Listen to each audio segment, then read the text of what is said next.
Jamaican abroad and abroad in the diaspora. This is very troublesome. There is a thing going on now in Jamaica that is very disturbing.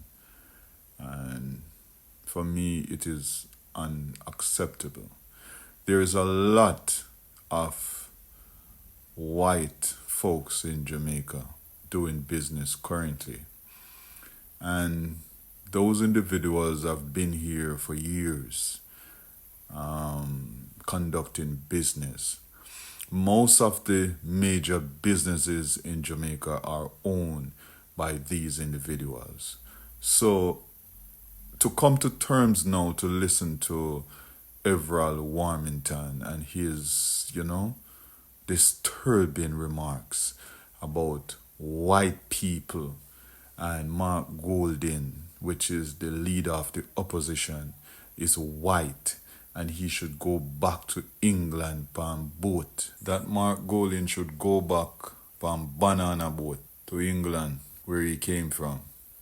First of all, Mark Golding was born and raised in Jamaica. He went to England to finish school, for schooling. So to have that narrative spreading amongst these young voters is unacceptable. And he should be apologizing to Mark Golding officially. Yeah? There is a lot of things that went wrong at JLP conference. A lot. First, they're doing the impossible of trying to promote themselves in a negative way by promises and promises and promises and promises, which no look good on JLP side. Me I telling you straight, it no look good on the side, none at all. If you want to come and make bare promises. Promises on top of promises on top of promises. Of all the promises that was made in 2016, those promises hasn't been fulfilled as yet. 2020 promises hasn't been fulfilled as yet. And you guys come in the period of 2024 to 2025, promises again and promises again, not going to work. Jamaicans will vote you guys out, period. Yeah? So when you were in opposition, pressuring the government at that time, this is what it feels like while you are the government. So this is the opposition pressuring you to make sure that you don't get back another term. Yeah, so this is what it feels like to be under pressure, because you applied those pressure when Portia Simpson Miller was in office. So this is nothing new to you because it's the same thing you did. Now it's your turn to be scrutinized. Yeah, so Edward Siaga was born in Boston, raised in Jamaica, I understand. Yeah, but he wasn't born in Jamaica. That gives him the right to citizenship of the United States of America. So he's a white man born on white man land. All right. Bustamante is white man. Those two leaders started the Jamaica Labour Party leadership. But yet still, years later, you guys are speaking about no white man can come run this. No, that narrative need to be mashed down. Because you guys come like, you don't have amnesia. The JLP supporters and leaders, them look like them have amnesia. Like them forget stuff the moment it left them mouth. Yeah? Like them talk something right here, somebody them go down the road, them not remember what them say up the road. Yeah. I saw them a move. Yeah?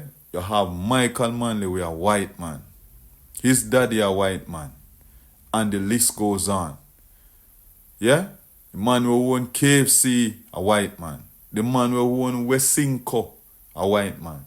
The man who own Little Caesar and And whether one the name again, you have Wendy's, you have the whole of them fast food place there, Burger King. The man who own the BPOs them, white man. So me can't come to terms. I cannot come to terms to understand what is happening in our country. I thought when our motto was made, it was made out of many one people. Meaning that once you are a Jamaican, it don't matter your skin color, it don't matter your hair color, it don't matter what voice you have, it don't matter if you're speaking fluent English or your street raw patois. No, it doesn't matter. Because it's said out of many one people. So how are we having these individuals spreading a narrative across the nation and in the diaspora worldwide, telling the young voters them that we no want no white man can run this? The same man wanna say we're not gonna use a beating stick. Yeah? Instead of you guys use racism back then when he just become party president.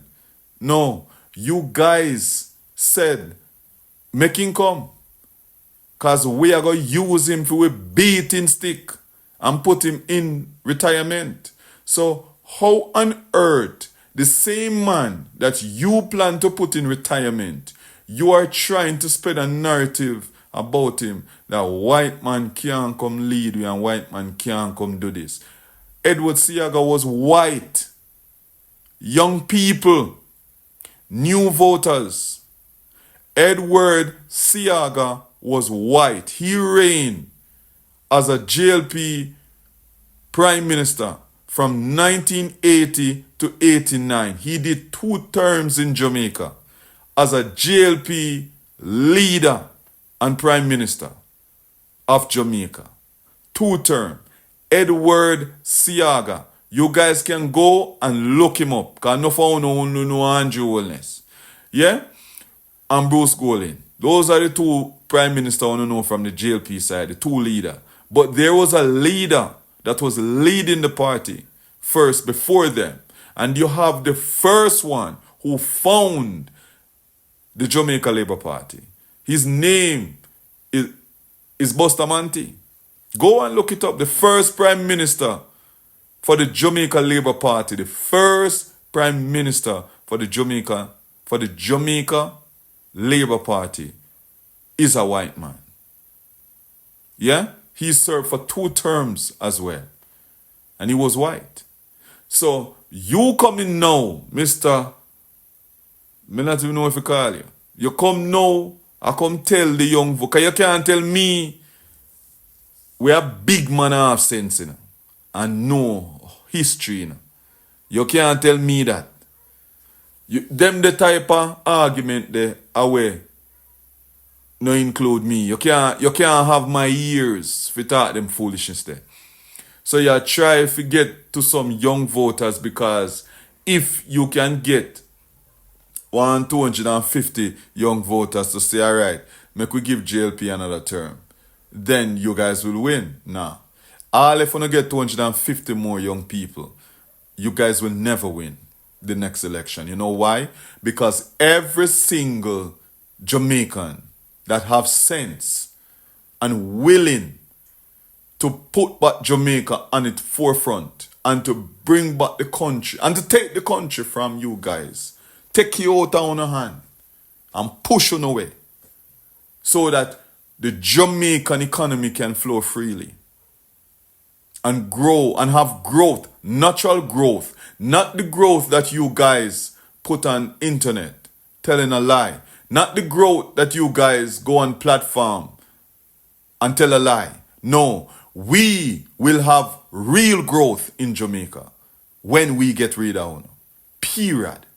And I can assure you guys that JLP, the Jamaica Labour Party, will not see back office for 50 years. Take it, me telling you. You know why? Because the Jamaicans that are in the country that stand at their yard and don't come out, come vote, are coming out to vote now, and you can't stop it. Them a come out, come vote in their numbers. You will get a landslide, a real landslide with real numbers. I can guarantee you. At one point, a million people are come out, come vote. Sick and tired. We are sick and tired of the Jamaica Labour Party. We are sick and tired of the JLP and the Labour Rights them. We're sick and tired. And the people them in the diaspora, they're coming. They just want you to call the election so they can buy them ticket. Call the election.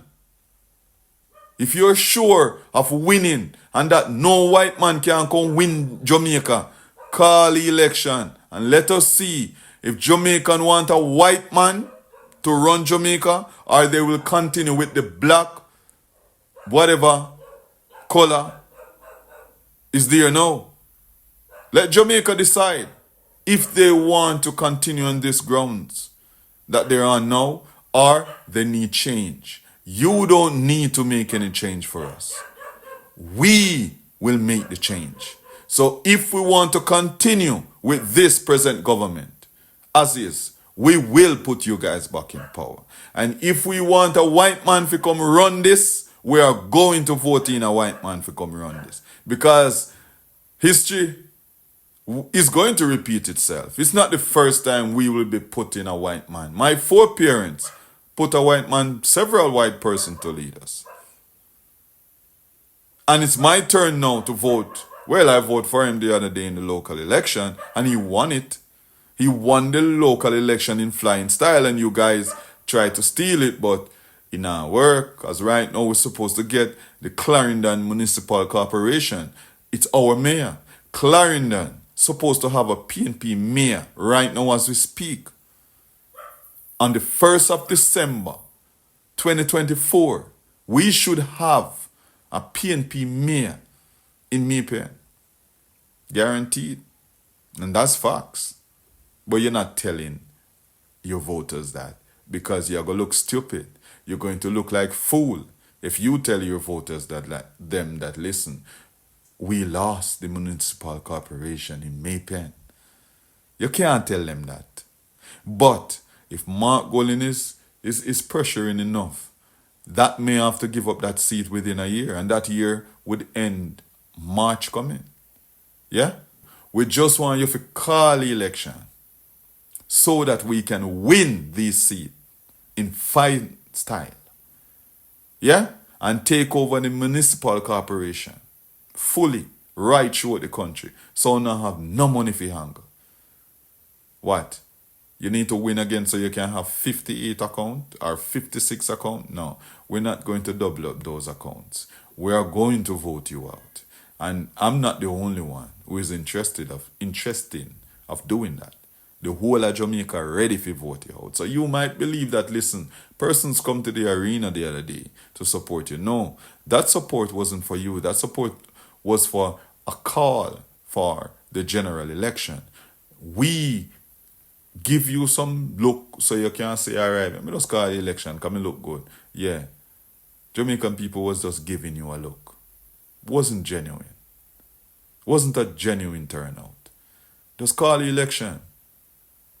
If you think that the JLP conference was bigger than the PNP conference, which I was at the PNP conference, and trust me, what I saw is nothing compared to what PNP did at the arena. Okay? So I needed to get that clear. But you get a crowd. So why not call the election if you feel like you level up to Mark Golding? You're not level up to Mark Golding. And you know deep down inside that you're not level up yet. You're not dep on the platform where you want there yet if you call no election. But I can assure you, call it. Call it. And let the people choose who they want to lead them. Call it. Call the election.